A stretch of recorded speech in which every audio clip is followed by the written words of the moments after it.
15,000 channel partner और 2,000 लोगों के साथ में आज देहात कंपनी देश के 21 लाख से ज्यादा किसानों को उनकी आमदनी बढ़ाने में मदद कर रही है। देहात कंपनी आज इन किसानों को विभिन्न तरीके के प्रशिक्षण दे रही है, जिससे वो किसान कीटनाशक रहित खेती कर सके, जिससे उनकी फसल निर्यात के काम आ सके। जो सबसे ज़्यादा चैलेंज है आजकल क्लाइमेट चेंज, उससे कैसे निपट रहे हैं? क्लाइमेट चेंज जो प्रॉब्लम स्टेटमेंट है वो बहुत बड़ा प्रॉब्लम स्टेटमेंट है, तो हम सब लोग जानते हैं।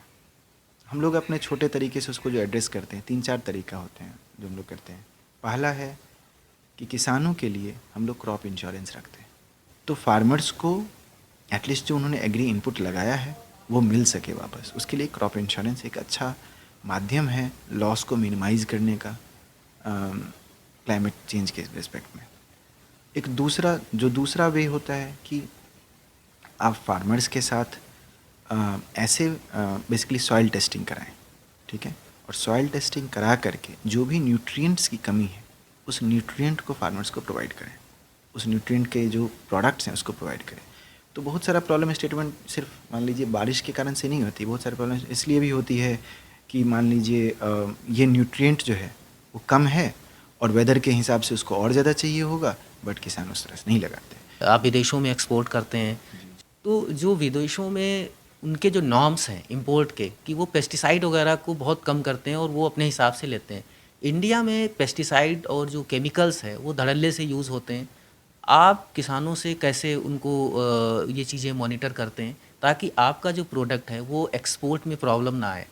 तो हम लोग किसानों को ट्रेन करते हैं कि मान लीजिए पेस्ट मैनेजमेंट कैसे करना है, जो IPM बोलते हैं कैसे करना है, या फिर पेस्टिसाइड फ्री क्रॉप कैसे ग्रो करना है, या फिर इस तरह के नए जो प्रैक्टिसेज हैं उसको कैसे अडॉप्ट करना है, या उनको अगर सर्टिफिकेशन चाहिए तो वो कैसे करना है। तो इस तरह के ग्रुप ऑफ फार्मर्स हम क्रिएट करते हैं जो कि इसके लिए इंटरेस्टेड होते हैं। फिर उनको हम पूरा सपोर्ट देते हैं, ट्रेनिंग के थ्रू, प्रोडक्ट ला करके इस तरह के पूरे उनको सपोर्ट देते हैं। क्योंकि अगर एक्सपोर्ट हो रहा है तो उनको बेटर वैल्यू दिखता है, तो अगर उनको बेटर वैल्यू रियलाइज़ होता है तो वो अडॉप्ट करते हैं। ऐसे लोगों के साथ हम लोग काम करते रहते हैं और उनको पूरी एक पूरी सर्विसेज प्रोवाइड करते हैं एक्सपोर्ट ओरिएंटेड क्रॉप्स के लिए। 21 लाख किसानों के साथ संवाद करना, उनके साथ बात करना, एक बहुत बड़ी टीम होगी आपकी। हाँ, टीम है हमारी। लगभग आज के टाइम में लगभग 2,000 लोग हैं जो कि देहात से जुड़े हुए हैं, देहात में हैं। प्लस हमारे 15,000 चैनल पार्टनर्स हैं जो वहाँ जो भी किसानों से इंगेज करते हैं। बट किसानों को इंगेज करने के लिए टेक्नोलॉजी बहुत बड़ा रोल प्ले करता है।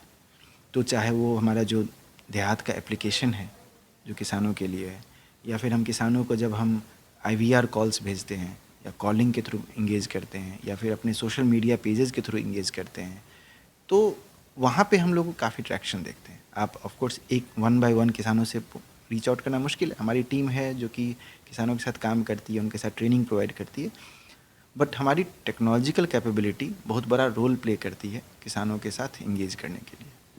बात टेक्नोलॉजी की हो रही है, तो जब ये 5G और ये सारी चीज़ें आई, उसके बाद से गांव में क्या परिवर्तन देख रहे हैं? गांव में जो स्मार्टफोन लोगों के हाथ में आ गए, उससे देहात को कितना फ़ायदा हुआ? काफ़ी फ़ायदा हुआ। देहात को ही नहीं, एग्री को काफ़ी फ़ायदा हुआ, और देहात एग्री में है तो देहात को ही फ़ायदा हुआ। अच्छी बात क्या है, देखिए, स्मार्टफोन के आने से सबसे पहला चेंज ये आया कि किसानों को छोड़िए पहले, ठीक है, उससे जो एक लेयर है जो किसानों से इंगेज करता है, वो पूरा लेयर आपका टेक हो गया, डिजिटल हो गया। अब आपको कोई ऑर्डर देना है, कोई ऑर्डर लेना है, कोई ऑर्डर ट्रैक करना है, कोई इन्फॉर्मेशन भेजना है, सब कुछ आप डिजिटली वहाँ तक कर सकते हैं। फिर किसानों के लेवल पे भी हम लोग देखते हैं कि आज अब हर एक घर में कोई ना कोई स्मार्टफोन यूज़ करता है। स्मार्टफोन यूज़ करता है तो स्पेशली जो ऑडियो वीडियो कंटेंट है उसको बहुत ही अच्छे से यूज़ करता है। आप समझते ही होंगे इस पार्ट को, राइट?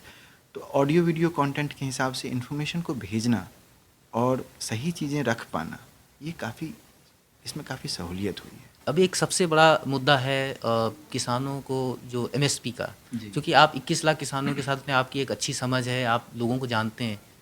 कितना संभव है कि MSP को कानून बनाया जाए? क्या प्रैक्टिकली ये पॉसिबल है? नंबर 2, क्या MSP कानून बनाने भर से किसानों की जो दशा है और वो सुधर जाएगी?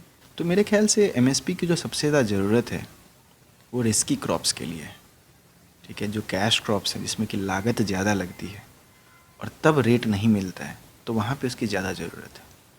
अगर वहाँ पर गवर्नमेंट एमएसपी के फसलों का दायरा बढ़ाए, ज़्यादा क्रॉप्स इंक्लूड करे, बट सिर्फ क्रॉप प्राइस नहीं अनाउंस करे, एटलीस्ट मैकेनिज़्म क्रिएट कर पाए कि वो प्राइस होल्ड करता है। जैसे कई बार क्या होता है कि एमएसपी का प्राइस तो अनाउंस हो गया कुछ क्रॉप्स के लिए, लेकिन उस पर कोई ख़रीदारी कर नहीं रहा है, तो उस एमएसपी का कोई मतलब नहीं रह जाता है। अगर आप देखेंगे कि बहुत सारे स्टेट्स में ऐसा होता है, बहुत सारे क्रॉप्स में ऐसा होता है।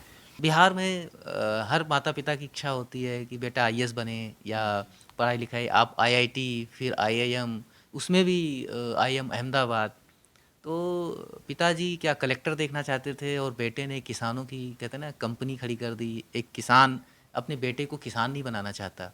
पिताजी संतुष्ट थे शुरुआत में, या उनका कुछ रिएक्शन था? अच्छी बात ये रही कि हमारे माता पिता हमारे पे हमेशा ही ट्रस्ट किए कि हम जो भी डिसीजन लेंगे वो सही लेंगे। तो कभी उन्होंने कोई दबाव नहीं रखा, कभी बताया नहीं, खुद ही हम लोग अपना रास्ता खोजते रहे। और पेरेंट्स की तरफ से बैक एंड पे सपोर्ट रहा कि पीछे से हम सपोर्ट कर रहे हैं, आपको रिसोर्सेज का सपोर्ट, आपको जो भी है हम लोग सपोर्ट कर रहे हैं।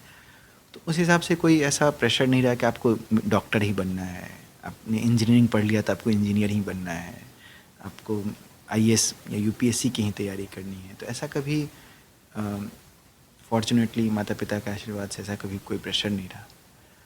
बट आई थिंक उससे भी ज़्यादा इम्पॉर्टेंट ये था कि उनको भी मेहनत दिखती थी, उनको भी ये दिखता था कि हाँ ठीक है, जो भी काम कर रहे हैं उसमें लगे हुए हैं।